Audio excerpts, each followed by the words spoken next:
Good morning everybody, I hope you're well. I'm just going to do a little video today which will be how to dye these little doilies. So these doilies are part of one of my junk journal packs that I've got on Etsy.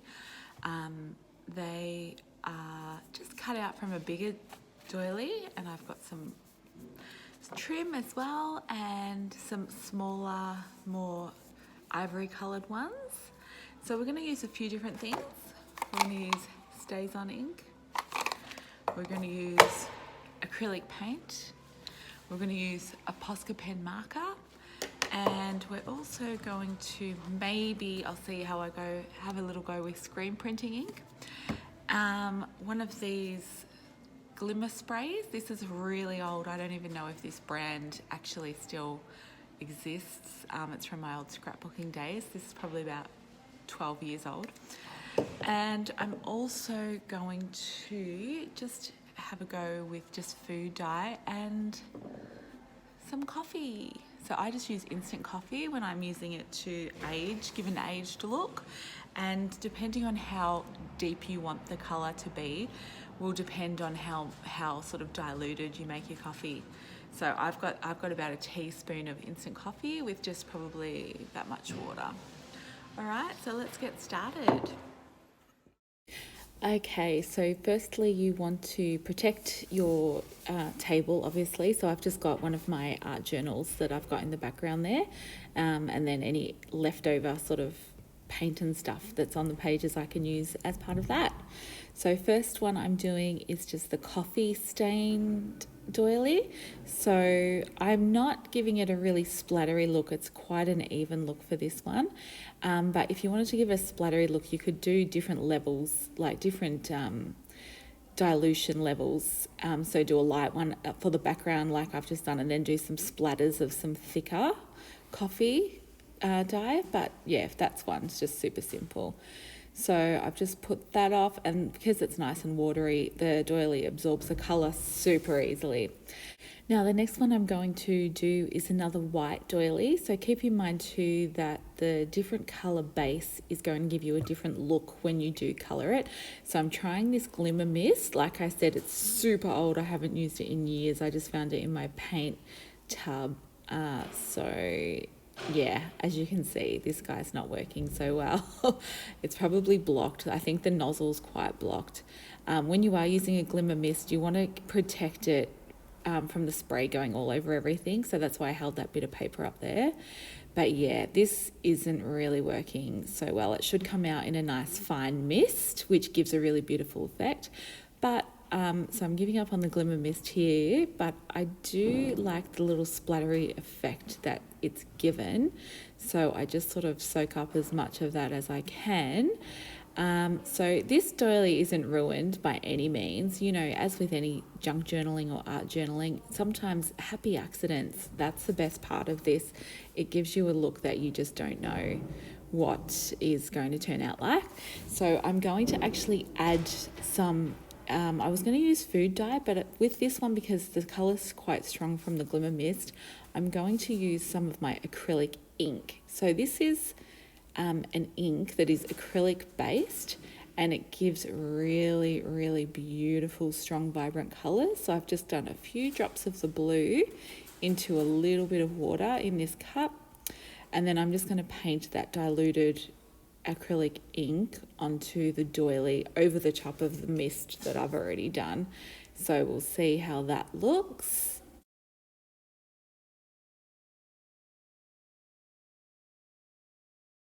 So as you can see, I'm just lightly dabbing that on with my paintbrush.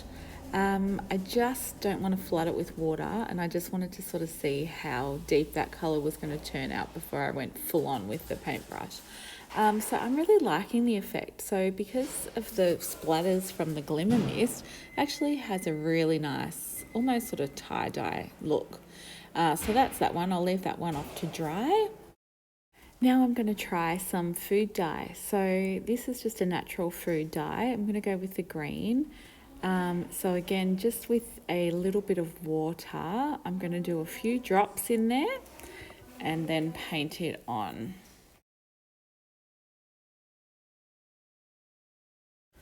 Okay, so again, just dabbing it on, and whoops, I have not rinsed my brush off properly from the blue acrylic ink. That's something that we need to remember too when we're doing a few different colours or mediums when we're doing our dyeing of the doilies. Now I've just, because I already had a bit of blue there, I just dropped an actual drop of the green food colouring straight onto the doily. Now this doily is really wet at this point, so it's quite easy to move around, and I'm just kind of trying to save it at this point because it hasn't actually worked how I was hoping it all. I think I didn't put enough food dye in the water, or actually I probably had too much water, and so it really was quite flat, and I forgot to do my paintbrush. So we're just going to put that off to the side as a maybe learn for next time. Now with this little guy, this more natural colour doily, I'm using one of my pink Posca pens. So if you're not familiar with Posca pens, they're a paint pen. And they are amazing. You can use them on so many different surfaces. I've just actually started selling some of them on my website because I love them so much. I've never used a Posca pen on a doily before, and I just instantly love this look. It almost reminds me of a painted enamelled on metal look. So I really love it, how it's got that vintage feel still with the doily, but it's got a really sort of cool, funky, modern, bright colour happening. So this, so far, out of this little experiment, is my favourite, definitely. Now you're going to see I've just magically marked down which doilies have been created using what mediums, just so I remember. Now this one here, I'm using the Stays On ink pad, so it's an alcohol ink, which is great because it means it's permanent. It's not going to rub off onto the other pages once we put it into a journal. It's a yellow that I'm using, and I'm literally just pressing the doily and moving it around onto the pad, which is the simplest way to do it. Or if you are someone that uses one of the little tools that you ink up from the pad, you could easily just use that as well. But this is super simple, super quick little way, and I actually really like it. It's got much more of that sort of vintage feel, that worn and aged feel. But still I've used sort of a bright colour, so it gives it that bright look that I actually love to use. Okay, the next one we're going to try is some screen ink. So I have this, again, I found it in my art paint tub. I have this for some screen printing I did quite a long time ago, and I thought that might be really nice to use. I was going to use the little natural doily flower, but I don't, because this bright pink is probably quite translucent. I thought it might not give as nice a look on that darker background, so I'm going with the white trim. And I'm just going to paint some on. Haven't watered it down at all, literally just painting it on with a slightly damp paintbrush. Okay, so I'm sort of just going to dab it on and see how it goes. I haven't used screen ink like this before on a rough surface. So I'm just painting it on. It's not going on as really nicely as I would want it to. I'm not really loving the look of this at the moment.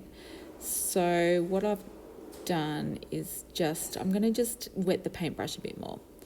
And then a little bit of water seems to, yeah, that's better. So that just makes it seep into the fabric a bit more, spread out, instead of just sort of sitting on the top of the fabric with lots of gaps between, and you can still see a lot of the white.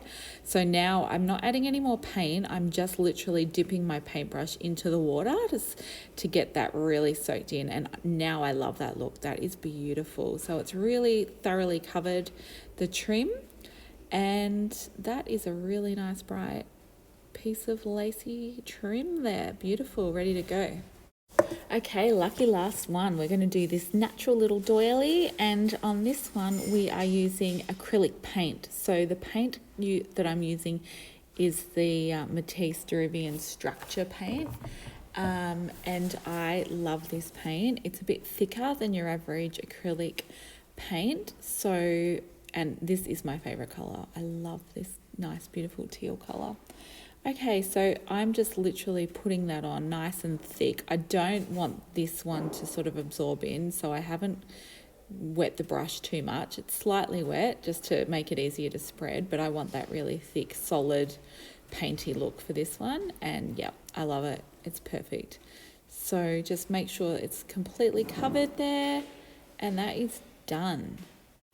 Okay, so I hope you found that little tutorial useful. If you've got doilies and love using them like I do, but still want a bit of a bright look to your journals, then this is a really great way to use them. So thanks for watching, and I'll see you next time. I'm going to have lots more tutorials for little how-tos, so make sure you subscribe to my channel and don't look too hard at my last videos. They're not great. Bye.